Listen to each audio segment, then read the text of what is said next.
realistically, what I really want to know, and I think other people want to know as well, would be if you had to sum up 2020 in one word, how would you guys describe it? Everyone's favorite word, unprecedented. Oh damn. Okay, go on, Aaron. I think probably probably hard. I think it was a hard year for everyone. And what about you, Avi? 2020, one word. Challenging. Okay. But why do you say unprecedented? Because that's been the buzzword of 2020, hasn't it? Unprecedented, never seen before. So it's just unprecedented. Did you guys see the lockdown coming? Like, I remember when the first lockdown was coming along and was hearing about the virus. I was in London and I thought, oh, crap, I need to get home. And I think literally about 2 days before the lockdown first came out, the first lockdown in like March, May, I was back home. I was like chilling. Did you guys see it coming at all or not?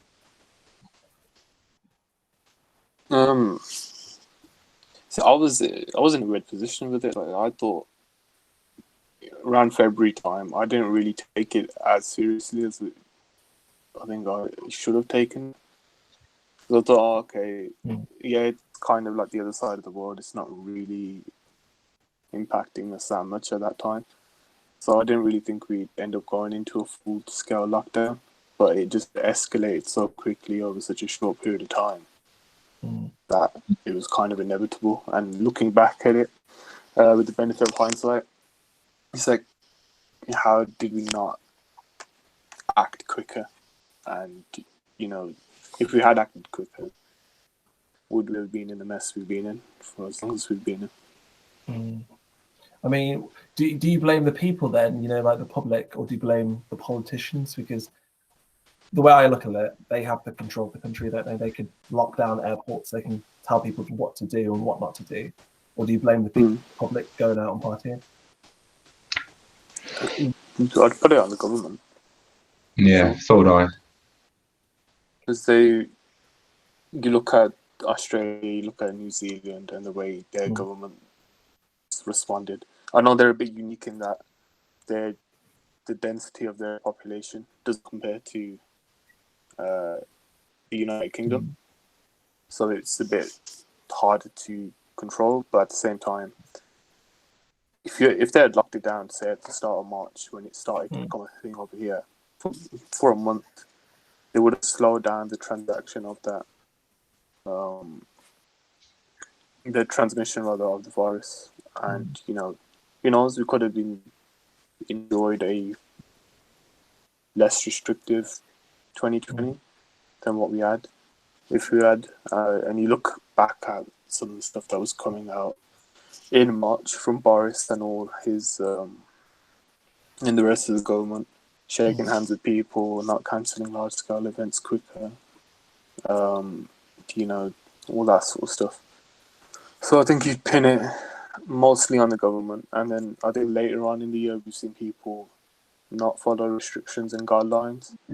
I think that comes down from, one, people are being a bit selfish with that, but two, a lot of people have lost a lot of trust with their government, so they don't feel like following those guidelines and restrictions.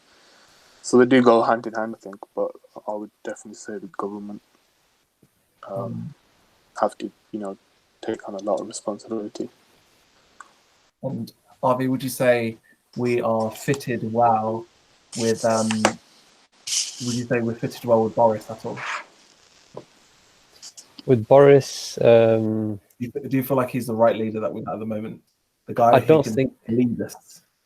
Yeah, I don't think. Oh, because most of the decisions is from his main party, isn't it?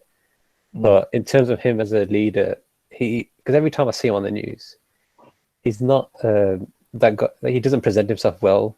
Even when he's speaking, he's always like stuttering on his words, and he never answers questions properly. He always kind of dances around the subject, gives a very vague answer. He's not very sure of himself. And when someone doesn't seem confident you don't seem confident in them either. Well, do you feel like that's intentional then? I mean, do you reckon that's intentional what Boris has done in terms of, you know, his doublespeak, not actually saying what he really means, so that he's not pinning himself down or committing to something? Do you think? Well, yeah, I'd just like to say hi, guys. Yeah, you know, Straight in. hi. Sorry for joining. I don't know, to be honest with you. With Boris, personally, just like Avi said, he doesn't exactly inspire confidence, does he? Like, whenever you listen to him, or, you know, like just watching him in general, it's just. But then again, you know, there are other cities out there that are coping with this pandemic so much better than the UK, and I don't understand why we're doing terribly with it compared to other cities. There's got to be a reason, right? Is it Boris? Is it because, I don't know, we're stubborn? What I mean? So I think what I'm trying to say is there's a fair amount of blame you could place on Boris, but there's got to be other factors. Well, Bob said before you came on that it was a mixture between Boris, or, you know, the government as a whole, and sort of like the public as well. So do you think it's the public's fault, or do you feel the majority of the blame is on the government in terms of how they handled it, how they managed people, how they ruined expectations? I mean, he only announced lockdown, the last lockdown, maybe 2 days before kids were meant to go back to school. So do you feel like it's the public? Do you think it's the government? I think the government, personally, I think there's only a certain amount of planning that the government can do. And then, you know, they're just acting on daily stats, really. Like, you know, if the moment the daily infection rate's too high, that's when they're going to act. So the fact that he did let us have a bit of a break. But then I think shutting the schools is the perfect thing to do, because I generally do believe kids are probably the biggest transmitter at the moment. You know, it's just all. I was just going to say, what did you guys learn from the lockdown so far? So 3 lockdowns, right? So far we've had last year, this year, and halfway through. What have you guys learned from these lockdowns? Like in terms of what have you missed, and what are you looking forward to when lockdowns end? So start with you, Aaron. No pressure. What did you end 2020? Yeah, I mean, I would say the thing I miss more than anything really is that is the interaction with people, the social interaction, because I've been work from home since March, and I think, you know, when you find you work from home, you're really just, you know, it's your screen, and then that's it for the rest of the day. You might be out meeting here and there, but you talk to people, but it's not like before when you're in the office. You know, you got people around you. You can just have a conversation about anything, and, you know, even meet up like with your mates and stuff as well, just on the weekend or after work. I think those are the things that think I've missed really, because I know, you know, people do it over Zoom, but it's, you know, it's when you're in person, it's so much different than talking over Zoom to people. So that's probably the main thing that I've missed really. And what about you, Bubs? If you had to sum up what you learned, what you missed, what you're looking forward to, what would you say when this whole pandemic is done? What I've missed, with Aaron, just social interaction. You have with people. You know, I think there's the social aspect, and then just appreciating the time that you have more. I think 2020 was weird because I felt like the first 3 months of 2020 flew by, but that was because we did so much. And then from March until December, it was just a blur. Not because we did a lot, just because there was nothing to do. So everything kind of just melted into one. You kind of just lost track of what you were doing. So yeah, you kind of like appreciate, you know, the time you do have to, you know, be social and be active, and, you know, make the most of what you can do with the time you've got. And yeah, like this whole virus thing came out of nowhere. So you plan and you plan so much, and it just goes to show that planning can only take you so far. You just have to kind of live in the moment and enjoy everything while you can. What about you, But Avi? I'm just looking forward to like going out, having a night out. To be honest with you, I need a night out. Yeah, the Yeah, thing that's that it. sucks, right, is that me, Aaron, and Avi, we have our birthdays like within 3 weeks of each other. So like every time this time of year, we're out like at least 4 times a week. Especially when we were back in uni, we were out like 4 or 5 times a week. Like you go to pubs and then you go out into town, have a drink and whatnot. Then this year I've just done nothing. Absolutely nothing. It's just dead. So yeah, I'm looking forward to the first night out after this is all over. Are you not worried about it spreading again? I don't know, but this is like, in the summer or something when it's died down, get a bit of normality back. But yeah, a night out would be nice. What about you, Avi and Amir? What have you learned, and what are you looking forward to when this is all done? Yeah, I think from what my Bubs and Aaron have said, it's just that sense of freedom you miss. Even though sometimes you are going to be inside, because of the digital age we do live in, it's just knowing that, oh yeah, you can go out somewhere, meet up with your friends, meet new people if you wanted to as well. So I do miss that a lot. So what I learned is, it's just more, I think with everyone, it's just sort of sorting out your mental health as well. And just also looking, I don't know, just refocusing on what you want, in terms of life, career, and all that stuff. And yeah, I think that's the main thing that the pandemic has taught me and everyone else as well. Are any of you guys worried about your jobs then? Saying that, Avi, you just saying, reassessing what you want in your career and everything like that. Are you worried about your jobs, or anyone worried about their jobs on this call? I'm not worried about my job.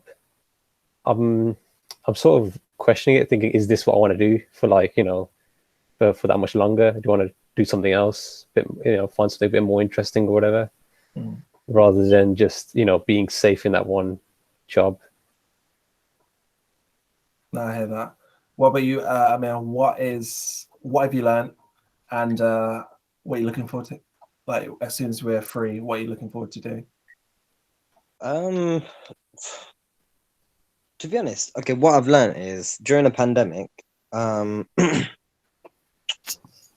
although money is really important, like just to carry out your day-to-day tasks, it doesn't have anything on terms of friends or family, because what I've learned in 2020 is time is not promised at all.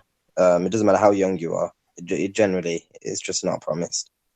So one thing I've learned is try, even if you are busy, just try as hard as you can to keep those who are close to you close, and try and make some more effort, really. Something that I am looking forward to, as everybody's touched on, is definitely meeting up, because it's been so damn long. It's just been, it's coming up to a year now, hasn't it, really? And then, to be honest, we must have met the year before, back in London at Aaron's place. That was Oh yeah. that was about a year, over a year now. Yeah. Yeah, it's like 2019, wasn't that? Yeah. That's crazy. That's crazy. 2019 was the last time we all properly met up. You know what I mean? That's just bad. So yeah, that is definitely one thing I am looking forward to. Just meeting everybody up, having a good meet up, and not worrying about, he might have COVID or I might have COVID. Oh no, I've got to stay in. It's bullshit. Excuse my language.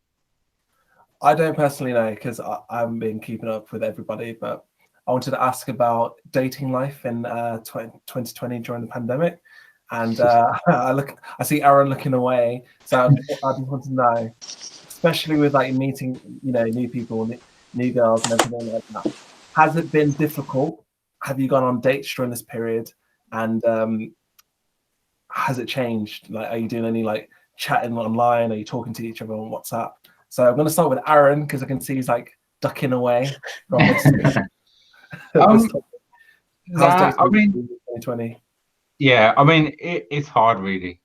It's hard to sort of do anything like that, to sort of date during last year when you were in lockdown? Because you find, you talk on, I don't know, WhatsApp or Instagram, but there's already so far you can go with it, if you know what I mean. It's not, it's not the same as meeting in person, doing all of that. So it's hard. I mean, maybe it's not, maybe it wasn't really the year to go to think that, oh, you know what, I will actually find someone, meet someone in 2020, because really to meet someone and, someone who he might potentially have a relationship with, you want to see them in person. And I think if you can't do that, and I think people get really bored of just talking on messaging, and it's pretty much the same stuff like, oh, how's lockdown been for you, and all that kind of stuff. So I think it's hard to do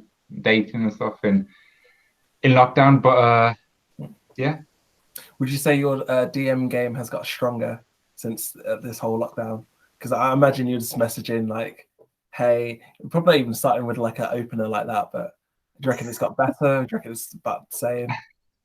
Well, I would say it's probably about the same, which it's probably about the same, really. I can't say it's got any better than yeah, I can't say it's got any better. It's probably about the same, but it's hard. You can't. I don't. I mean, the most common question I think that gets asked, it was, how's lockdown going? How are you finding being at home? Are you working from home? Those stuff. And after a bit of time, you just find yourself repeating the same things, and you just, you do lose a bit of interest, I guess. Maybe that's why it's hard. It's hard today in 2020, I thought. What about you, Avi? I can see you've come off mute, so he's ready. Avi. I think, from what I would say, just messaging. It's just endless talking stages, and that first interaction is exciting, but then keeping it going. I mean, how long can you text someone, for so many weeks and keep it interesting without meeting them? Because when you meet them, you see their mannerisms, you see how they are. You could be sarcastic. There's no way you could be sarcastic in messaging, as I've learned. And it's just that. I mean, you could try and have a phone call or whatever, but some people, they're still not comfortable doing online, talking or video calls or whatever. And it's just it has been hard. And I think Aaron's right in terms of it's not the year for dating, really. If anything, have you personally done any video call dates in this last year? No, I haven't. No, it's just been texting. We have a nodder over here. Go on. Tell us about your dating experience in 2020, video calls and stuff like that. If anything, I agree completely with you. I thought lockdown actually improved your messaging, because it's like, what else have you got to do other than work and kill time? So it's like you put more effort into your messages. I've realized. What more have you got to do than slide into those DMs, isn't it?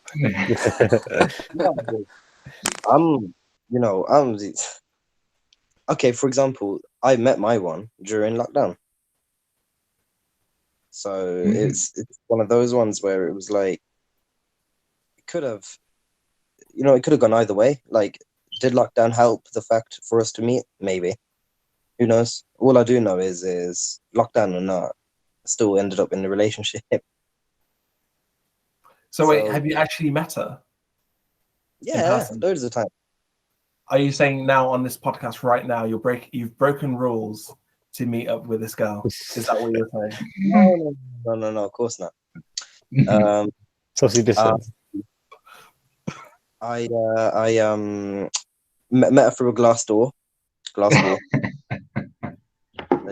we did that whole like the whole prison time treatment. Handover. What about you, Bubs? Has your dating experience changed over like lockdown? Has your DM game, has your flirting changed in any way?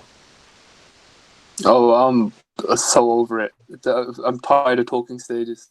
Arranged marriage all the way. Yeah, I can't be bothered anymore. Yeah. It's like some of the lads said. It gets really repetitive after a bit, and it's like you make memories you make, conversation by going out and doing stuff. You know, trying to like you're limited in what you can do in that sense. Like you can't go out to just go to cinema, go out to a different area of England and, you know, go and explore now because they've got their own restrictions on that side of the thingy.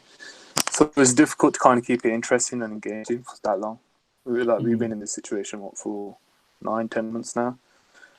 So yeah, it was fun at the start, and then it just died down and got really boring and repetitive as the year went on, to be honest with you. And yeah, I'm over asking people what their favorite color is. Yeah.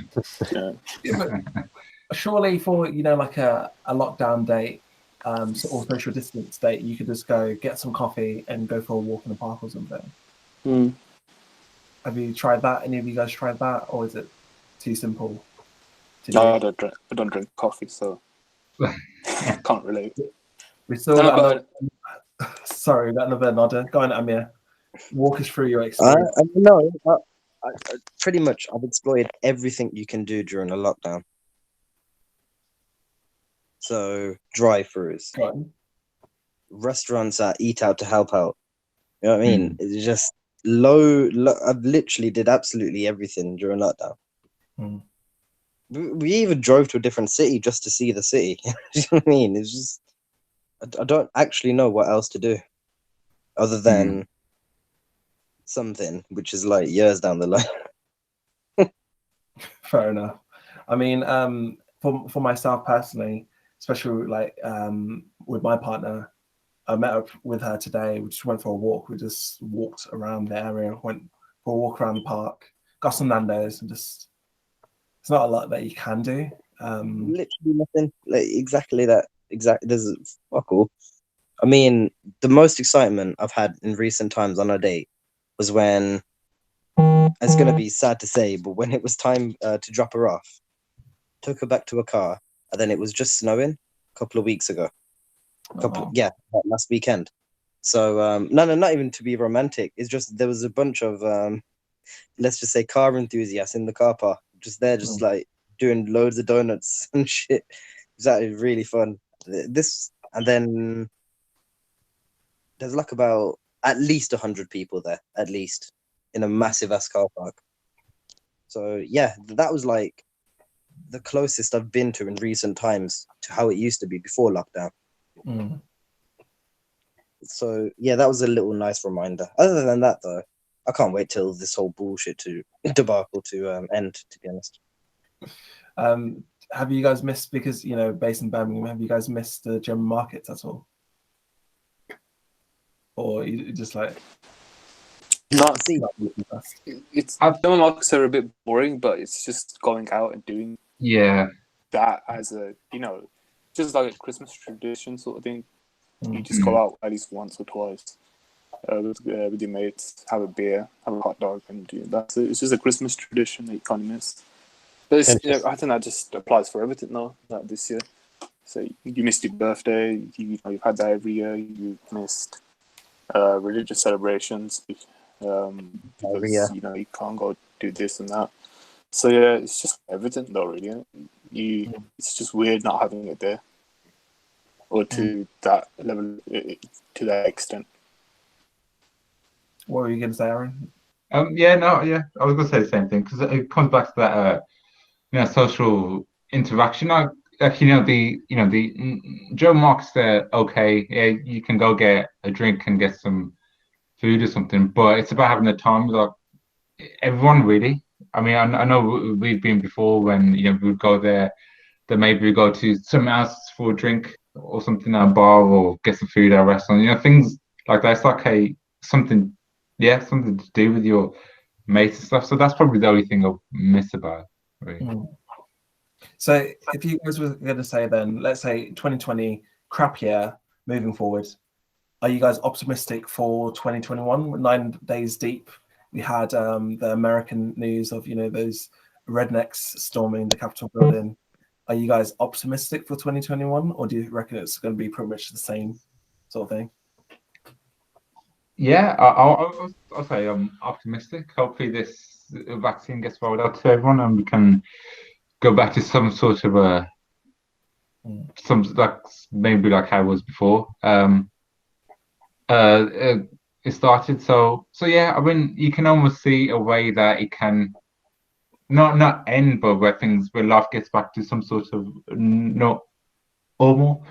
Whereas back last year, there was no news of a vaccine. You know, no one knew what was really going to happen. But now this is like almost you can call it like end. The end is in sight, maybe. I don't know. So yeah, I'd say I'm more optimistic this year than last year. No, I think we're going to be in a hangover this year. What do you mean by that?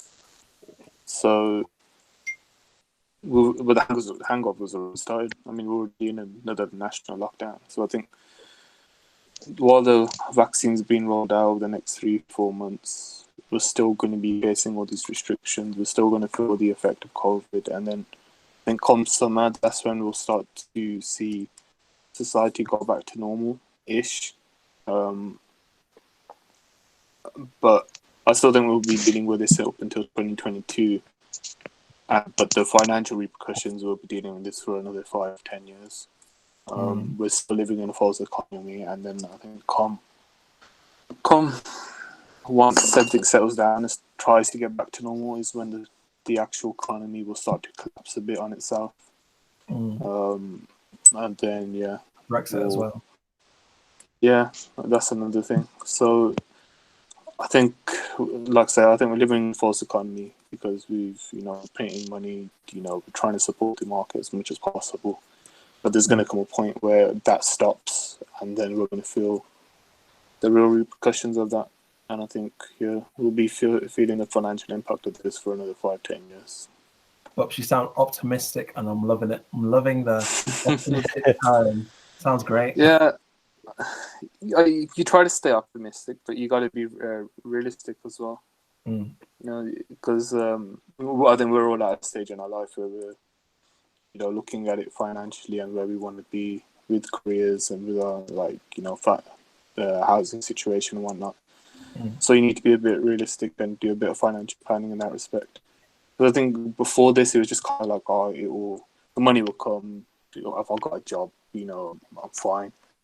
But when this happens, you're like, okay, at any moment it can go, up the wall. So you got to be a bit more have a bit more foresight with these sort of things and kind of appreciate that it's not 100% certain.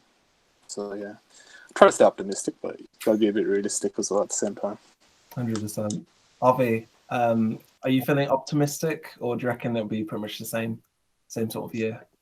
I think you got to be optimistic. I'm always being optimistic. As Bob's kind of listed out, obviously there is a lot more to come, repercussions and all that, from the back of, our first sort of global pandemic.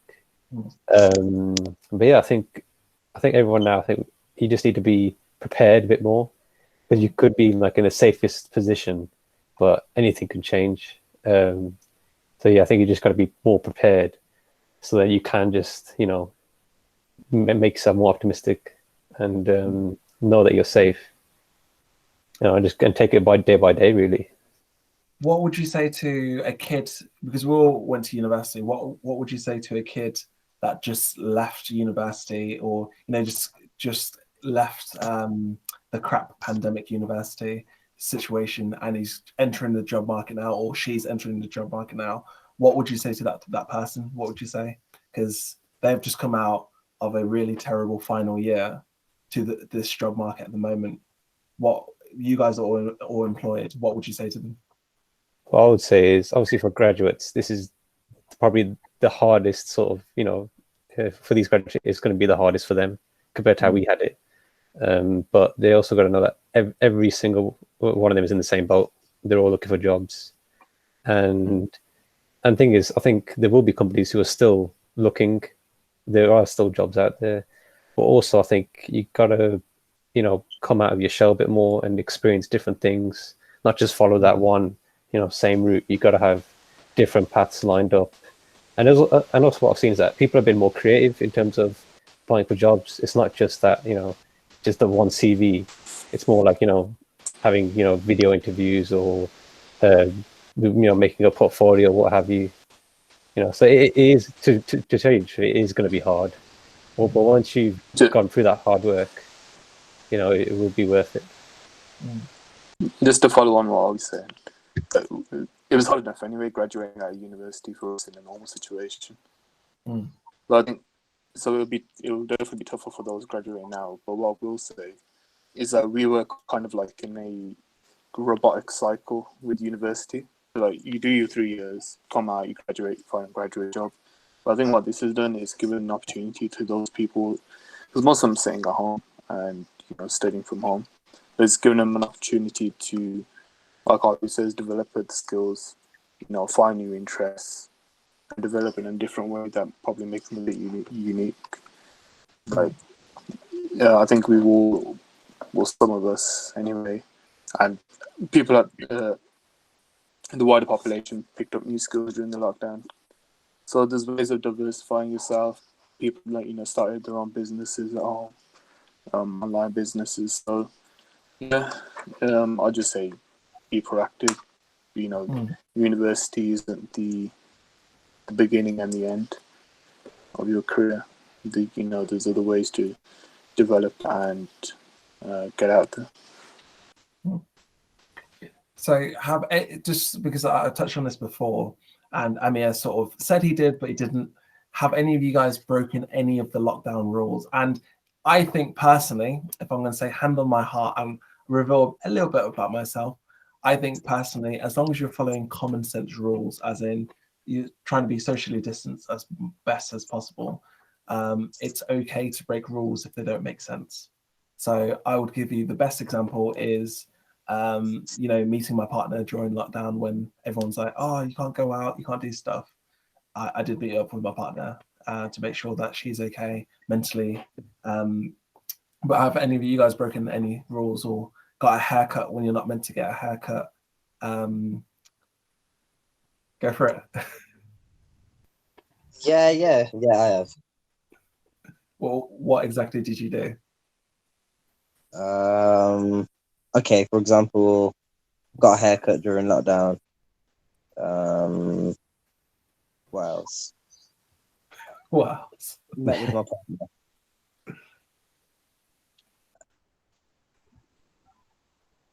partner. That's it, to be honest. That is actually all I've done. Not even that bad, really. Okay, yeah. I mean, in normal times, it's a fine thing to do. Anyone else? Anyone want to get anything off their chest? Confess. I mean, for me, in terms of going out in public, I think I've been pretty safe. But whereas I've been meeting, not just the family I've lived with, but also like my uncles and aunties. But we've made our own kind of support bubble, if not maybe slightly bigger than what normal people have. But touch wood that none of us have, had any symptoms, or when we did have symptoms, we always stayed away from each other, and also I think in the summer of 2020, I took cricket, where you're playing other teams, and that's almost 30 people there, and I was always wary. I mean, we all sanitized our hands. We had to follow the English Cricket Board guidelines as well. So you seem pretty safe in that sense, but it's a lot of people still. But luckily, I think not many people, again, when they showed symptoms, they were told, they told us like, oh, these persons, got corona, so we have to postpone or whatever. So, but yeah, I think it's been pretty safe so far. Or maybe I've just been lucky as well. What about you, Aaron and Bubs? Have you broken any rules? Try to follow everything, every guideline? No, not really, to be honest. I can't think of anything I've done that was against the guidelines, really. I mean, when you do meet people, you keep like your, your distance and stuff. Yeah, nothing major that comes to mind, really. Actually, one of my cousins got he was getting I read last year, so we had like a little thing around his house, and there's about 15 people there. But I think that was about it, really. Nothing since then, and that was fine. Nobody came out with any symptoms or everyone was fine, everyone was healthy. So that's probably about it. Yeah, nothing too crazy really. What about you, Bubs? I saw you unmute there. Nah, nothing to be honest with you. It's probably had a bigger support bubble than we're probably allowed, but that's really been about it, to be honest. So if you were the government, say, just applying to everyone in this group, then if you were to give someone a £10,000 fine for breaking the rules, who's the worst rule offender in this chat right now? Oh, I'm here. Yeah. £10,000 trim. Yeah. I don't know if Amir is still there, to be fair. No, he's not here to defend himself, so I feel bad for putting him on the spot like that. Nah, no worries. It was a good trim though, so I suppose £10,000 would be worth it. Nah, probably not. So if you guys were to say then, just to wrap this up just a little bit, just make this one a quite short one. What sort of goals would you set yourself for 2021? Again, not knowing what the future holds in terms of lockdowns and pandemics and what the government's going to say next. Goals in 2021. Well, I was trying to buy a new car last year, so I want to buy a new car this year. To drive where? Just want a new car. Like a car. I'm with Amir on that one as well. I want to save up to, for my next car. But just in general, just save up anyway. Look at investments or whatever. Just keep saving and save it for a rainy day or potentially go on holiday abroad. Yeah, exactly. Buy some Bitcoin or something. Yeah, whatever. What about you, Aaron? What's your goal for 2021? I would say my main goal really is to own my own house. Really, that's my goal. Because really, before all of this, like I was living in London, and my plan was as soon as my contract was renting finished, then I was going to buy a place of my own in March. But now that I'm back here, I still want to do that. Still want to have a place of my own. So that's probably my number one goal for this year. I'm loving it, man. I mean, you did kind of put RV and Amir to shame, but I'm loving that goal. Oh, yeah, I have that as well. But maybe in 2 years or 3. What about you, Bubs? What's your goal for 2021? A big push out goal. Well, hopefully get my property business up and running properly. That's a goal, hopefully by the end of the year. Oh, tell us more about that. What is it? So I got a little notification on LinkedIn, and I just thought, what is that? Tell us about it, man. Concept's pretty simple. You just buy houses, put them on rent, and that's really it. But I think what I've learned from my job anyway, but just generally seeing the market, is property is always going to be the safest investment you can ever make. So yeah, my goal is just to get that going, get that started, and hopefully have one property on the company name, and then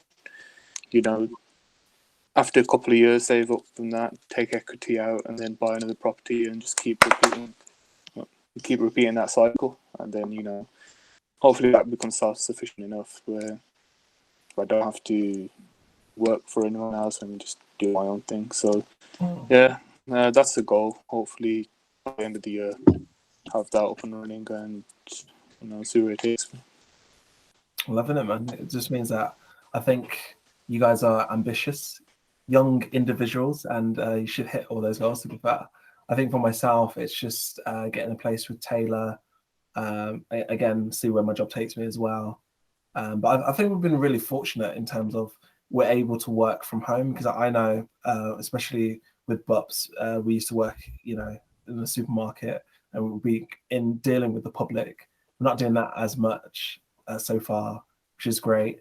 But I know a lot of people have lost their jobs in a bit precarious situations. But yeah, I think 2021 should be good, as long as no one nukes each other in different planets. I think we should, black planets, countries. I think we should be okay. But yeah, I'm gonna wrap this one up then, guys. See you hopefully tomorrow. to have chats about different things, isn't it? Yeah, it's good, man. Cool. Yeah, enjoyed it. Hopefully, the next one will be a bit more uplifting, and I'll be a bit more optimistic. All right. All right. Let me just